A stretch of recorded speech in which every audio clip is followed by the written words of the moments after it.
Okinawa was the scene of the last great battle of the Pacific War. The capital and nucleus of the bead-like Ryukyu chain, Okinawa was only 495 miles from the coast of China, 380 miles from Formosa, and 415 miles from Kyushu. It screened the East China Sea, insulated the teeming coastal cities of China, and it was the lock on Japan's southern door. A vital link in the imperial mechanism, Okinawa was the funnel through which the enemy fed and reinforced his embattled fortresses to the south. Japanese aircraft, merchantmen, and fleet units paused at Okinawa's airfields and harbors en route to South China, Malaya, the Indies, and the Carolines. Okinawa and the Ryukyus was the Japanese jugular vein. In American hands, Okinawa would represent the first conquest of Japanese home soil, for this island was an imperial prefecture. In American hands, Okinawa would mean the reduction of Japan from a powerful empire to an isolated land awaiting the shock of invasion. In January and February 1945, carriers of the United States Navy probed the waters of the East China Sea, launching strike after strike against the Ryukyus. Okinawa was the principal target for cameras as well as bombs. Off Okinawa, a fringing reef extended seaward, in some places to a distance of 2,500 yards. Behind the reef that girdled the island lay hundreds of miles of unbroken rocky coastline. Naha, once a prosperous port city of 65,000 people, this city had become a constant target and heavily populated. Here the terrain was undulating and contained small coral hillocks.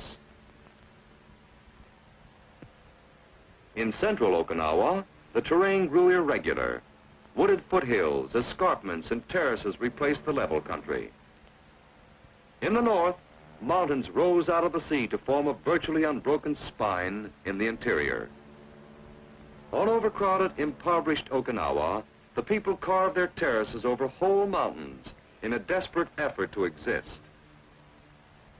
Aerial reconnaissance indicated that in the coming operation, space would be an ally of the Japanese. To the United States 10th Army, commanded by Lieutenant General Simon Bolivar Buckner, went the mission of landing on and seizing Okinawa-jima. Organized prior to the operation, the 10th Army was composed of the 24th Corps and the 3rd Marine Amphibious Corps. Comprising the 3rd Marine Amphibious Corps was Major General Lemuel C. Shepard, Jr.'s 6th Marine Division, Major General Pedro Del Valle's 1st Marine Division, and Corps troops. The plan for the initial landing of the 10th Army was as follows. The 6th Marine Division was to land on the green and red beaches, which extended generally from a point north of Sobi Town to Zampamasaki. The 1st Marine Division was to land on the right of the 6th Marine Division, between Sobi Town and the Bisha River.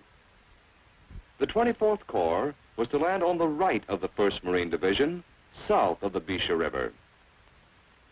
Yontan Airfield, the enemy's principal fighter base on the island, was the primary objective of the 6th Marine Division. Located on a high plateau less than 2,000 yards inland from the beach, Yontan Airfield would be required as a base for daylight and night fighter marine aviation. Easter Sunday, 1 April 1945, was the day of the landing. It was designated as Love Day. Under ideal sea conditions and covered by naval gunfire, assault battalions of the 4th and 22nd Marines headed for the beaches of Okinawa. Veterans of Macon, Tulagi, Guadalcanal, New Georgia, Bougainville, Emera, Eniwetok, and Guam. These Marines had just completed months of extensive amphibious training in the Lower Solomons. While Colonel Merlin Schneider's 22nd Marines moved shoreward toward the green beaches, Colonel Alan Shapley's 4th Marines headed for the red beaches, from which they could directly assault Yontan Airfield. The beach at Okinawa was different. Landings were virtually unopposed, not only on the green and red beaches, but along the entire 10th Army front. Over the jagged coral and twisted casuarina stumps, troops moved inland, crouching low. Directly inland, the men found terraces which ascended toward a high plateau. Grotesque limestone tombs have been built into the hillsides by the ancestor-worshipping Okinawans. These were potential pillboxes. With a beachhead established, the attack developed. Advancing over a patchwork of sweet potato, soybean, and rice fields, the troops neared Yantan Airfield. Amtraks lent mobile support to the infantry.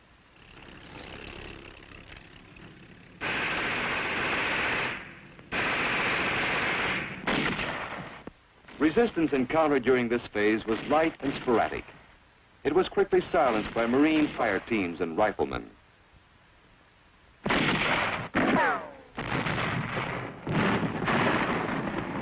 By noon of Love Day, Yantan Airfield had been secured by the 4th Marines.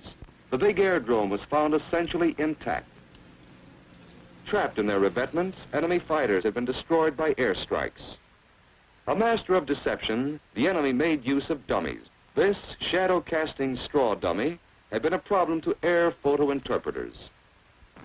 The 6th Marine Division struck out from Yantan Airfield across the brilliant red-soiled expanse.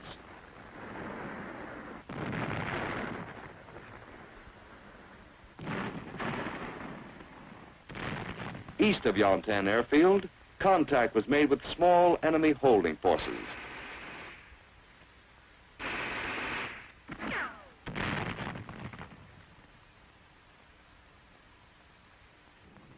By L+3, the Pacific had been reached, and the battle for Ishikawa Isthmus had begun. Henceforth, the enemy would have tenacious allies. Space and time were on his side. For the division, success in the north would be measured in speed and distance, as well as by casualties inflicted on the enemy.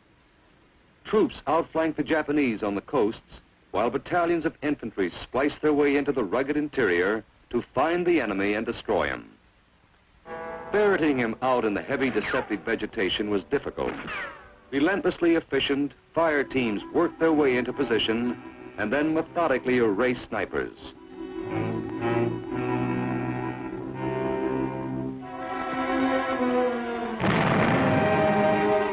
Split-second timing made it possible to seal the enemy in his caves before he cut you down. In the mountains of Ishikawa Isthmus, these dramatic sequences were filmed.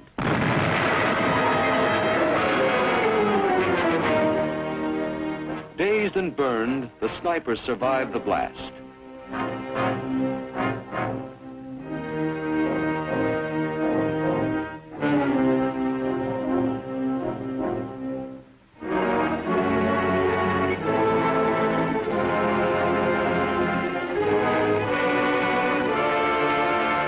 While first aid was administered, the prisoner was interrogated. Such interrogations revealed the locations of other snipers, and the hunt went on. Along the coasts of the isthmus, the division was in full motion. By utilizing every vehicle, by improvisation and tireless energy, this infantry division moved with the speed of a motorized unit. The uninterrupted forward movement achieved by the division kept the enemy off balance. Obstacles on which the Japanese had so heavily depended were overcome by the combination of effective equipment and trained hands. Heavy rains turned the coastal flats into a morass, but this obstacle too was overcome. By noon of L+6, elements of the 29th Marines entered Nago, principal northern town. After Nago was systematically searched and cleared, the division was prepared to undertake the conquest of the great northern segments of the island.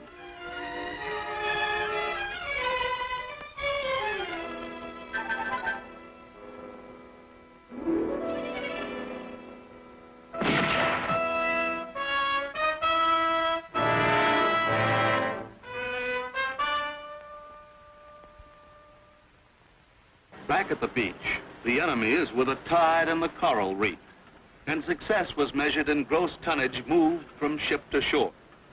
The modern infantry division is a complex organism. It requires gas as well as guts to move. and for this division averaging more than 5 miles per day over diverse and difficult terrain, the problem of supply was acute.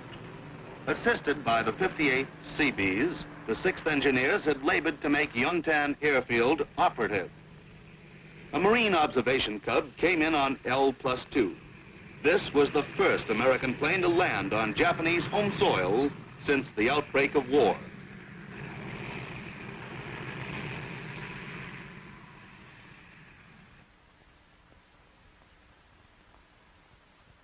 Meanwhile, the 29th Marines were penetrating Motobu Peninsula against a progressively rising tempo of enemy resistance.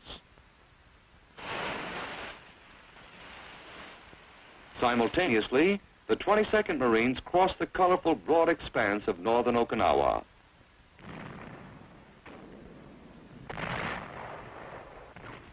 By L+12, the 22nd Marines had reached rocky Heido Cape at the northern extremity of Okinawa. Now, only a segment of Motobu Peninsula remained to the Japanese in the 6th Marine Division zone of action. Advancing into Motobu Peninsula, the 29th Marines took the village of Unten on the north coast. Intelligence officers studied the unique enemy base at Unten. Here, midget submarines were moved over tracks to protective caves in the hills. Japanese suicide boats were found near Unten. These speedy craft carried explosive charges in their bows for suicide ramming missions. The main enemy force in the north, commanded by Colonel Udo, was emplaced in elaborate mountain defenses at Mount Yaitaki. The 29th Marines drove in the enemy's outposts. Casualties mounted as the enemy lashed back with artillery and mortars to prevent encirclement.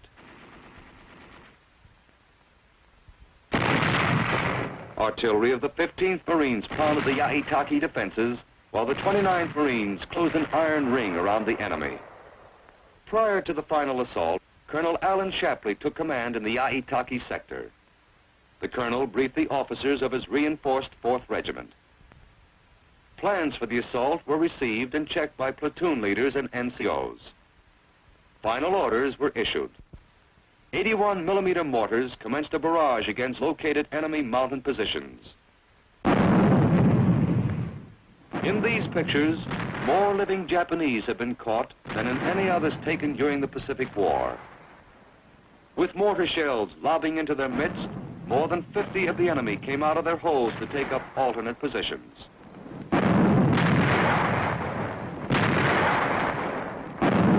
Artillery joined the concert of mortars, increasing the effect.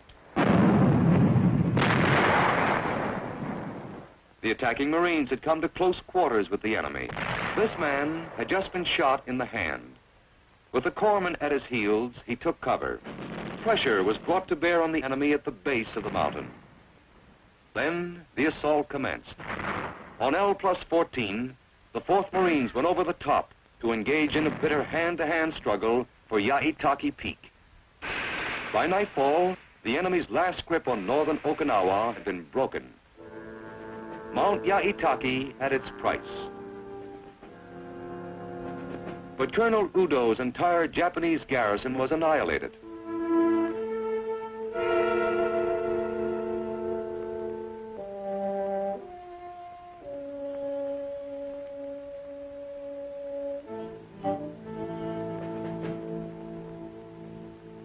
On the heels of the capture of Mount Yaitaki came the crushing news of President Roosevelt's death.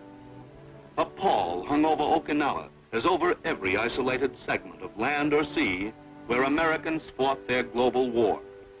At a joint memorial service, fighting men of the 6th Marine Division paid tribute to their fighting leader. Like the buddies they had lost at Mount Yaitaki, he too had been a casualty. Mourned equally by men of all ranks, all creeds, all colors, Franklin Delano Roosevelt passed on. The faces of these mourners testify to the love which the departed president stirred in the hearts of his countrymen. The invading Marines brought more than fire and steel to Okinawa. They brought democracy. At Taira, an experiment was begun.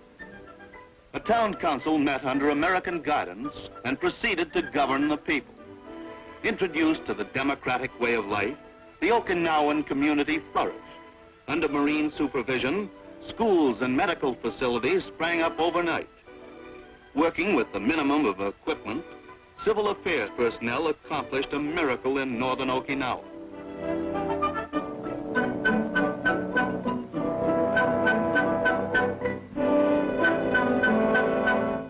From the time of its inception, Taira received as many as 1,500 civilians a day. They came sick, disorganized, and despondent. Their pitifully few possessions destroyed. At Taira, they were absorbed, given new impetus to live. At Taira, they found promise, a promise of freedom from fear and want, and the promise of a new Okinawa. In contrast to the conquered and now quiet north, southern Okinawa shuddered beneath the impact of two great contending forces. Lieutenant General Ushijima's 32nd Japanese Army was holding its powerful defense line with a force estimated at 50,000 men. The line was anchored on the west of the Asa River, contained the hill mass north of Shuri in the center, and was anchored on the east in the hill mass of Yonabaru. General Ushijima's Naha-Shuri-Yonabaru line was actually a series of cave defenses, closely coordinated and elaborately constructed. Whole coral hills had been carved hollow as far down as 50 feet beneath the surface of the earth. Each of these hills contained barracks, galleys, communication facilities, electricity, and storage space. Each hill was a land battleship carved out of coral, impervious to artillery fire, naval gunfire, or aerial bombardment. The Naha-Shuri-Yonabaru line was the most difficult single barrier to a ground offensive faced by American troops in the Pacific. While the 6th Marine Division was engaged in reducing the north, the 24th Corps had attacked the line, but had failed to secure a penetration. Action flared along the flaming coral ridges between the East China Sea and the Pacific, and casualties rose in the ranks of the attacking divisions. To maintain pressure on the enemy, Major General Geiger's 3rd Amphibious Corps was ordered to take up positions on the 10th Army right front. The 1st Marine Division moved into the lines during the first days of May. Orders for the commitment of the 6th Marine Division were received on 6 May after General Shepard's troops had moved to central Okinawa and awaited further orders. By the evening of 8 May, the division was in column of regiments with the 22nd Marines in assault. On the left of the 6th Marine Division was the 1st Marine Division, and on the left of the 3rd Amphibious Corps was the 24th Corps. The 6th Marine Division's assault of the line was scheduled for the early hours of 10 May. The 22nd Marines were in position to cross the Asa River with the aid of the 6th Engineers and to attack the enemy positions to the south. During the late afternoons of 9 May, the division's sector looked ominously quiet. The brackish, stagnant Asa wound westward to the sea. South of the river, the terrain ascended abruptly toward a high coral hill mass. Under professional eyes, the Naha-Shuri-Yonabaru line looked tough. This line was the reason why Okinawa was the bloodiest of all the sanguinary operations fought for the mastery of the Pacific. In the morning, the 22nd Marines would attack with 2 battalions abreast and their right flank on the sea.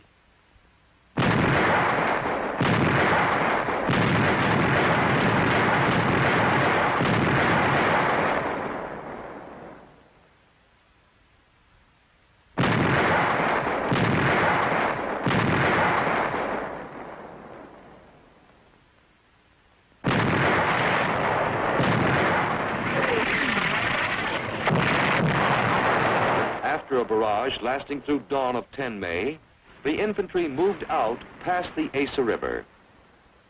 By 0800, the assault regiment had 2 battalions across the Asa, and the attack developed.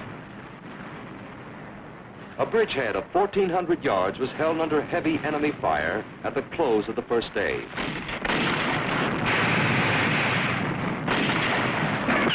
Tanks rolled over the Asa on 11 May.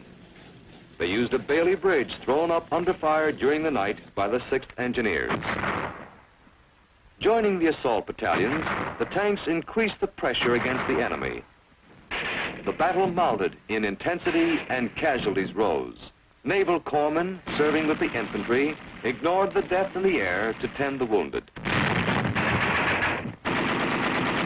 Tanks and infantry attacked the enemy's coral forts near the coast. While further to the east, the battlefield shuddered under the impact of contending artillery. Enemy tank hunter teams, mines, and artillery knocked our vehicles out of action.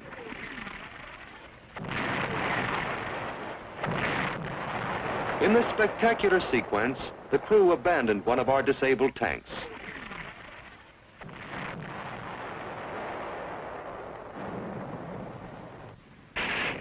A rescue tank approached to tow it to safety. The crew returned, using the rescue vehicle for cover.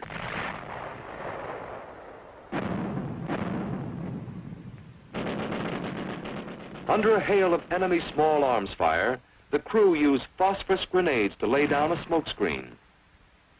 As the enemy strove to destroy both vehicles, the disabled tank moved off under its own power. In another corner of the battlefield, preparations were made to attack an enemy hill fortress. While tanks shelled the gun forts, infantry moved into position for an assault.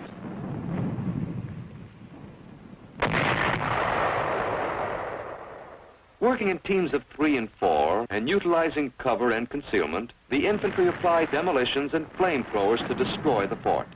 On the morning of 13 May, the 22nd Marines drove up the last major escarpment before Naha. Troops following the highway were subjected to unrelenting enemy artillery fire.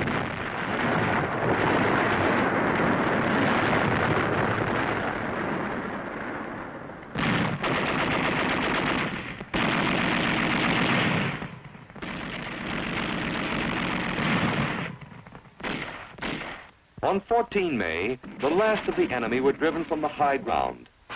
The camera caught them first. Then, one of our machine guns opened up.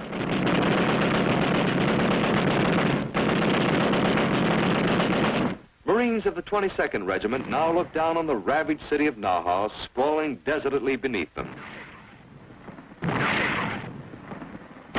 Artillery commenced to bombard the city, directed by observers manning our OPs.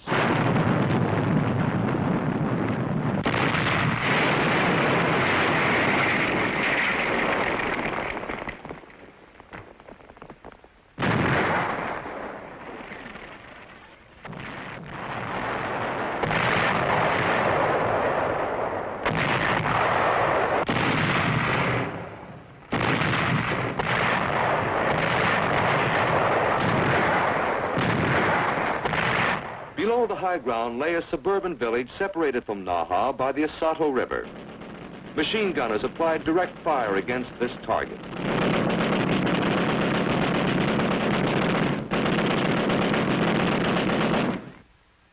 Infantry worked its way down the reverse slope among the tombs on the hillside. Then, infantry supported by tanks fought a brief, bitter action for the suburb against enemy suicide groups entrenched in the rubble. After several hours, the 22nd Marines held the suburb, and with it, the north bank of the Asato at its mouth.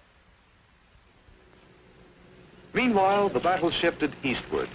The 29th and 22nd Marines strove to reach the Asato River on a broad front to exploit the penetration already made into a breakthrough. Troops utilized the cover of the railroad.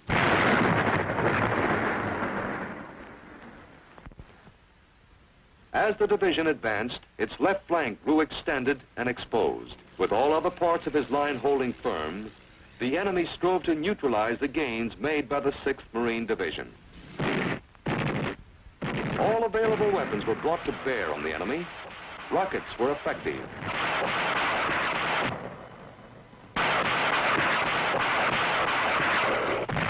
But the vulnerability of their carriers forced a hasty exit once their loads were discharged. Self-propelled artillery increased the weight of our firepower. In 4 days, the 22nd Marines had broken through at the Asa River and had reached the mouth of the Osato River. Before the Naha-Shuri-Yanabaru line could be broken, either by a wheeling movement toward Shuri or by a forward movement resulting in the outflanking of Shuri and the capture of Naha, it was necessary that the penetration be developed. Thus, the 22nd and 29th Marines, though menaced by an extended and vulnerable left flank, pressed forward to seize the north bank of the Osato. The enemy's resistance, abetted by his excellent observation and heavy volume of artillery fire from the Shuri hill mass, made progress difficult. At Sugarloaf Hill, the apex of a triangle formed by 3 small hills, the enemy was prepared to make a final stand in defense of his line. If he held Sugarloaf, the penetration would have been cauterized. If he failed to hold Sugarloaf, the line would be doomed, and the 32nd Japanese Army would be forced to withdraw further south, where it faced annihilation. Lieutenant General Buckner joined Major General Shepard to observe the 6th Marine Division zone of action. As these American field commanders studied an ugly mass of coral and volcanic ash called Sugarloaf Hill, so did Japanese Generals Ushijima and Cho. Antagonist and protagonist agreed that Sugarloaf Hill was the key on Okinawa-jima. Between 14 May and 19 May, the 22nd and 29th Marines fought the Battle of Sugarloaf Hill. It was a battle unsurpassed in Marine Corps history for the strategic importance of its outcome, for its unrelenting bitterness, and for the lives it cost per foot of ground. The men rose out of the earth and moved toward the hill. They clambered over its barren sides as enemy rifle and machine gun fire swept about them. Carefully, they worked toward the summit. Over the rim of the summit were hundreds of the enemy entrenched in caves. Less than 20 yards separated these Marines from the Japanese.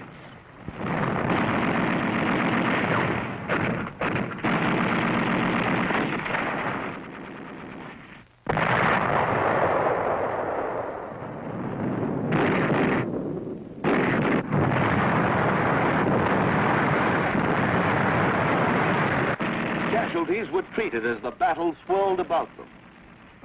The story of Sugarloaf was indelibly written on the faces of the living and the dead. Driven off by massed enemy fire, the Marines came back for another assault. Sugarloaf Hill changed hands more than 11 times during the battle, costing the enemy an estimated 7 battalions.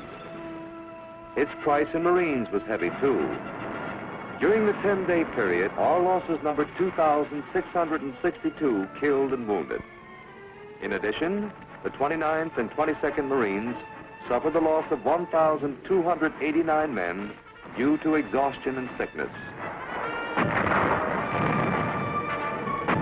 Back on the summit, the men dug in and fought to hang on in the face of devastating fire.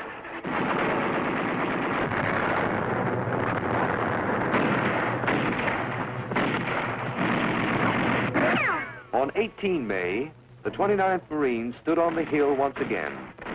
This time, they had come to stay. Rising to unbelievable heights of courage, they would not be dislodged.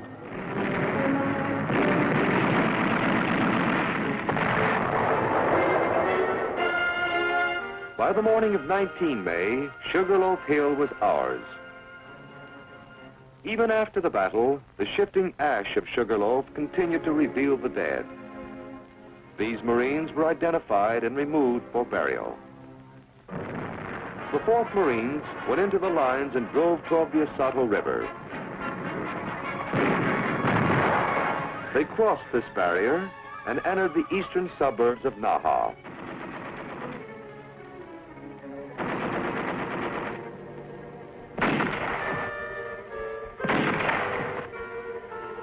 The people called it the Rain of the Plums, and it lasted 16 days and nights.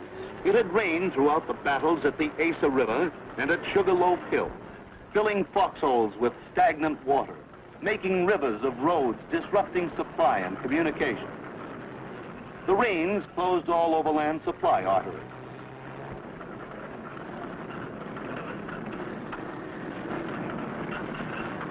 Amtraks were called into service to haul food, ammunition, and medical equipment over the reef fringing Okinawa's west coast. Having reached the north bank of the Isato in strength, the division was now able to enter Naha, the prize of the Ryukyus.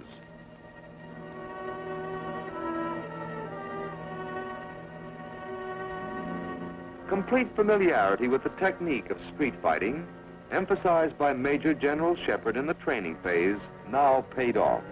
Fire teams infiltrated into the maze of rubble, systematically destroying enemy pockets and clearing the city of snipers.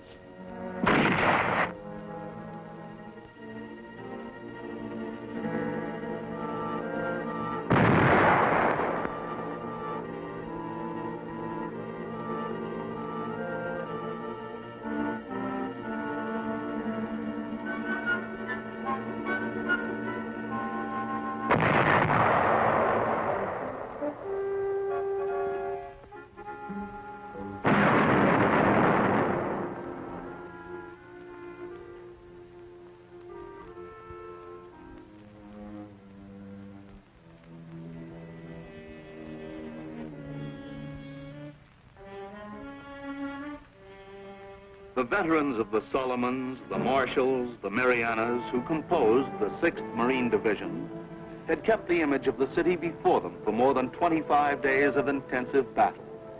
Most of them had not seen a city since they left the Golden Gate, and Naha, with its population of 65,000, had been the brightest star on their horizon. But the city they found was a graveyard. Its people had vanished with its buildings.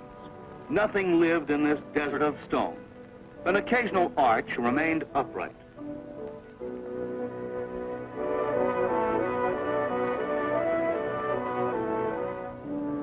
An occasional derelict poked its way upward from the carpet of rubble.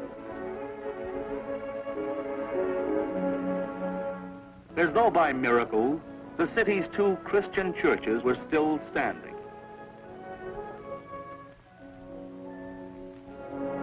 Only the front of Naha's movie theater was recognizable. Naha's antiquated rail yard were wrecked beyond repair. Bridges no longer spanned the Isato Canal. The 6th Marine Division did not pause in captured Naha. Troops poured through its streets and out into the countryside to the southeast, where contact with the retreating enemy was being maintained. When their Naha-Shuri-Yanabaru line became untenable as a result of the penetration made by the division at the Asa, followed by its victory at Sugarloaf Hill, the Japanese were forced to withdraw southward. Once out of his elaborate coral fortresses, the enemy was subjected to devastating artillery, air, and naval bombardment. Much of his equipment, personnel, and combat efficiency was lost on the roads during his withdrawal to the south. The Japanese formed a new line based at Yeju Daki Plateau and Masato Ridge, where they were to make their last stand. General Ushijima decided, however, to maintain his garrison on Oruku Peninsula for the following reasons. 1. The enemy could deny us the use of Naha Harbor and Naha Airfield.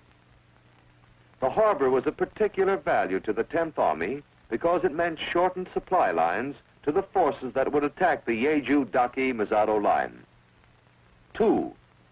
By holding Oruku Peninsula, the enemy could maintain a threat to the rear of 10th Army forces attacking the Yeju-Daki-Masato line. 3. Because Oruku Peninsula was heavily fortified, the enemy assumed that weeks of sanguinary effort would be required to reduce it. And this was consistent with General Ushijima's avowed purpose of waging a battle of attrition on Okinawa. To the 6th Marine Division fell the mission of capturing Oruku Peninsula.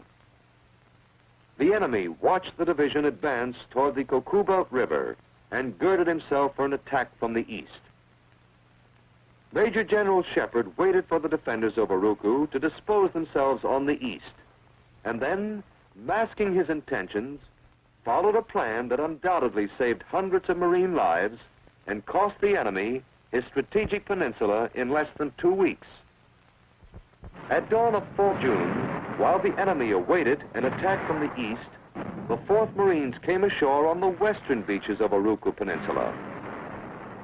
Having capitalized on the maneuverability of his amphibious force, and having achieved the element of surprise, General Shepherd found the Oruku beaches lightly defended.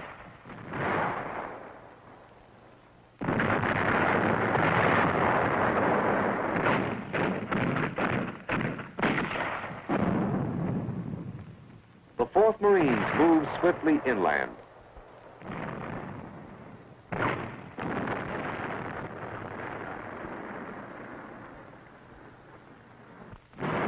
As the light from the east grew brighter, supporting waves continued to come ashore to develop the beachhead.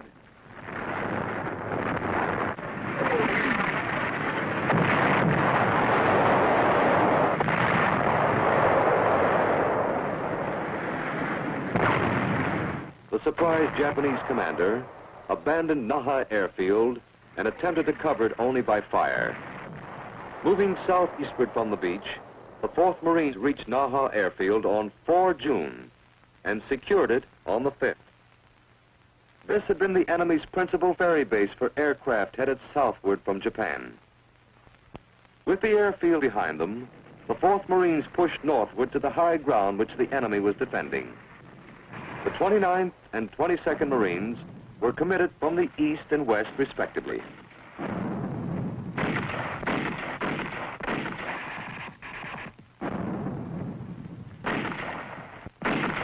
Thus, by a series of rapid maneuvers, the formidable enemy garrison was reduced to a pocket under attack from 3 directions. Again, the enemy was defending a series of coordinated cave positions. Each fortified hill was overrun and liquidated, and then an adjacent hill came under fire prior to assault. The enemy struck back. Armed with a surplus of weapons, he inflicted casualties.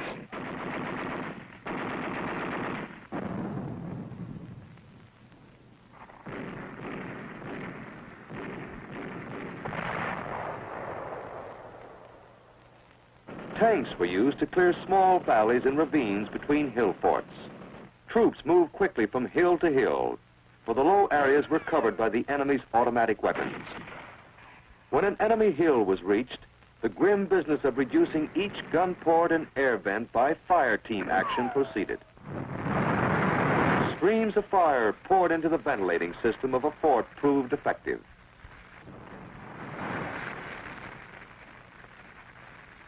Demolitions. In the hands of experts, TNT was a powerful weapon. It blew in vents, caved in gun ports, sealed entrances and exits.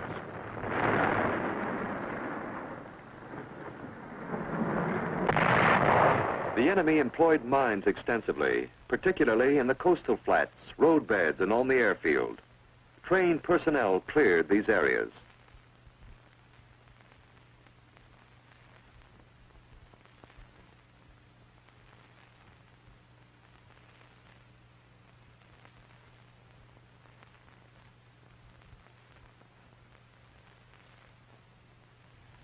In addition to standard anti-personnel and anti-vehicular mines, the enemy used improvised tomato can mines.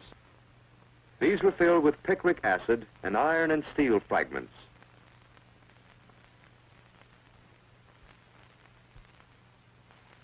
During the closing days of the Peninsula Campaign, prisoners were taken.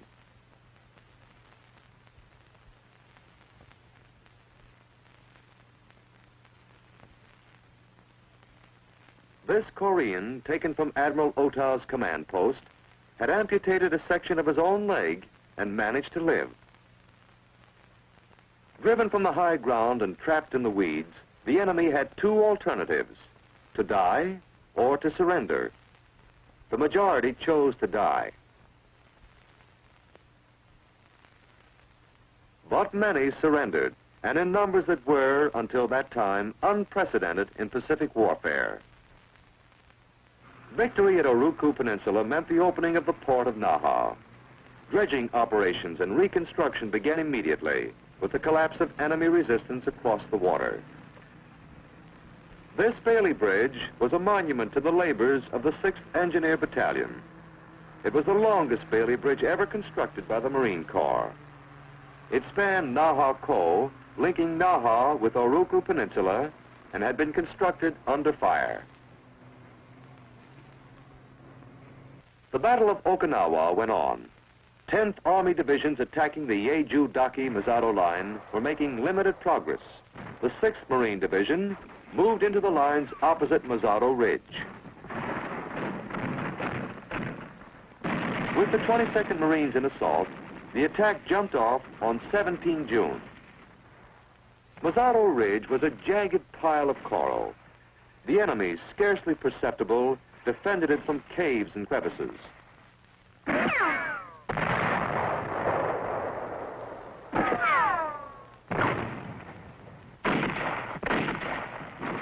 But by late afternoon of 17 June, the 22nd Marines had taken the ridge and were pushing beyond its reverse slope.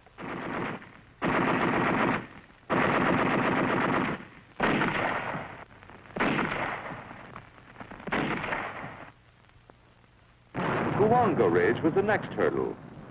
Now the Marines could smell the sea at the bottom of the island, the sea that spelled final victory on Okinawa. Behind a wall of fire, they pushed forward until they had crossed Kuwanga Ridge. The 4th and 29th Marines advanced across the last open field. Their lines moved relentlessly forward, pinning Japanese soldiers and Okinawan civilians against the sea. Flamethrower tanks set fire to the last patch of woods left to the enemy. On 21 June, the 6th Marine Division reached the cliff at the southernmost extremity of the island. But below the cliff, a disorganized and defiant enemy remained. Now the tremendous task of capturing or killing the remaining enemy and saving the thousands of helpless civilians began.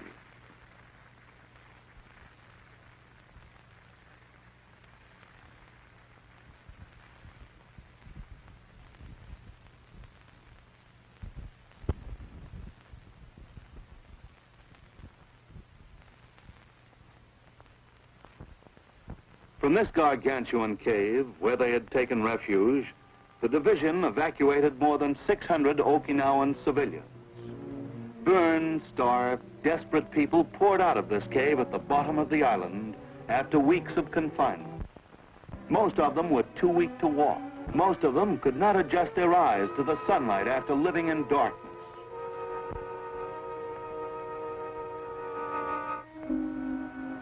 After receiving emergency first aid, refugees were taken by truck to the civilian compound north of Itoman. Those who were able went by foot.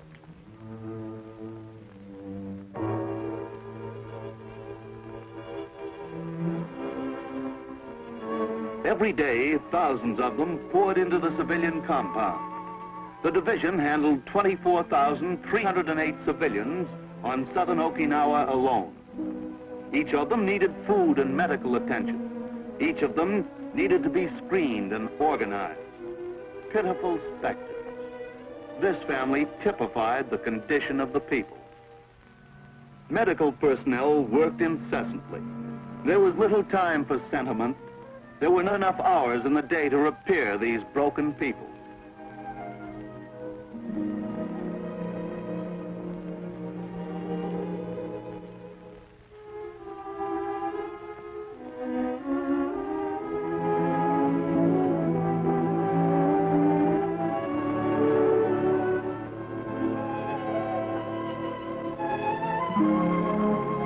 The indomitable Okinawans won the respect of their conquerors.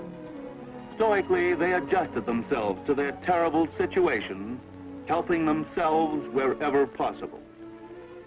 Not even the children cried.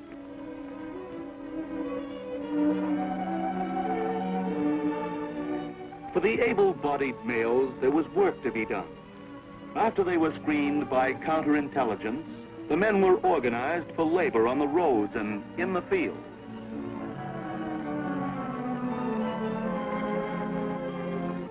Equally as spectacular and more significant was the haul of Japanese prisoners taken simultaneously from the bottom of the island. Surrender leaflets fired into the enemy's lines by artillery, coupled with other propaganda warfare methods, brought unprecedented results. The 6th Marine Division took 3,254 prisoners on Okinawa, the largest number ever taken by a Marine division in the Pacific War. The Okinawan people watched the miserable remnants of General Yoshijima's 32nd Army trot back to the prisoner of war stockade.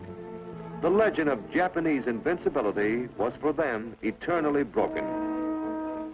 Docile and beaten, they climbed into trucks that bore them to the prisoner of war stockade near the division command post. Here they found plenty of silent, beaten company. Each man was searched by trained military police.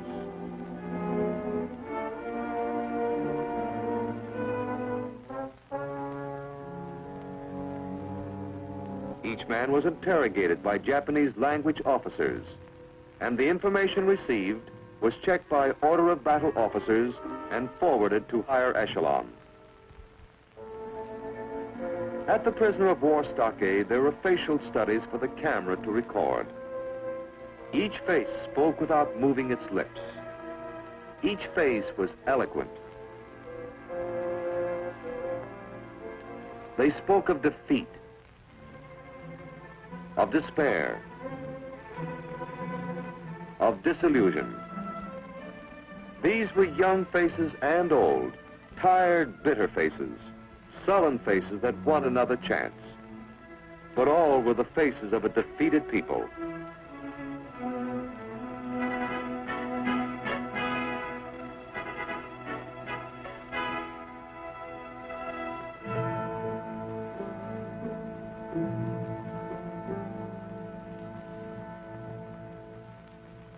The 6th Marine Division raised the Stars and Stripes for the 2nd time on Okinawa-jima. They had raised the flag over the north, now they raised it over the southernmost extremity of the strategic island. The 6th Marine Division left the best part of itself on Okinawa-jima. But with its heroic dead, it left a record worthy of them and of the United States Marine Corps. The 6th Marine Division captured more than 75% of the total area of Okinawa-jima. It captured the 2 principal airfields on the island. This division captured the city of Naha, largest ever taken by the United States Marine Corps, and the first city to be wrested from the Japanese Empire. This was the division victorious at Mount Yahitaki that won the critical battle of the operation at Sugarloaf Hill. The 6th Marine Division killed 23,000 Japanese and captured more than 3,500, a record unsurpassed. The enemy called the 6th the Tiger Cub, called it the American division that could break up the battle for Okinawa. The enemy was right. The 6th Marine Division suffered 8,227 battle casualties on Okinawa-jima. 1,622 of these lie buried near the East China Sea. These were men who died on the fringe of the atomic age. These were men who had fought the enemy from the beginning, in the jungle and on the atolls of the broad Pacific, and who had died fighting him on his own soil. These were men who never doubted and never knew the outcome. A day was set aside for those who fell. At a formal ceremony, they were honored by those of their fellows who had survived them. The chaplain prayed for them. The division commander humbly thanked them. Then, their friends bid them a last silent goodbye.